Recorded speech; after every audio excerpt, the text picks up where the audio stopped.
Canadian Department of National Defence uses Palantir products. Apparently, they've been using them since at least 2020, with the original contract expanded and extended many times in the intervening 6 years. In addition, the Minister of National Defence got up in the House of Commons in May 2026 and defended yet another Palantir contract. Now, a lot of people are understandably upset by this. Palantir is a company with a very, very sketchy reputation. Their CEO says some really disturbing stuff. And also there's a massive dissonance between stuff they'll put in their press releases, like "we respect civil liberties," and then you go watch organizations like ICE use their technology in a way that does not respect civil liberties. So the dissonance there is part of the reason that they haven't really generated a lot of trust, okay? They're not a company that people really trust.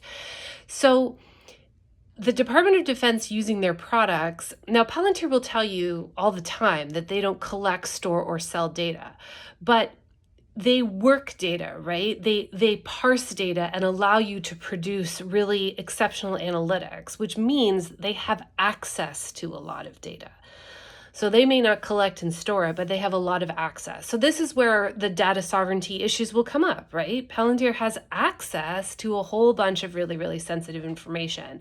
And as we all know, the way things work now, it's not like when we contract for Palantir, it's like going to buy a tube of toothpaste and bringing it home and it's ours. We're not. We're licensing. We're using the technology, but we don't own it, right? As a country, DND does not own Palantir. So that access is a possible threat to data sovereignty based on, the actions of the company so far in other circumstances, and understandably has people really upset. And so I get that. My thing is, though, I think we need to be honest about the fact that I don't think D&D had much of a choice right now, okay? Somebody at Defense, whoever's using these products, wrote a briefing note and said, hey, listen, I know the PR fallout's going to be pretty significant, but this technology gets us results that we don't think we can get in another way. And we need these results in order to be successful at whatever it is they're doing, at whatever it is they're using it for. So data sovereignty, yes, it's a good goal, but we're not going to get it unless we actually have products that will allow full data sovereignty. And I don't think we have those right now. If we do, by all means, let me know. And I hope we're building them.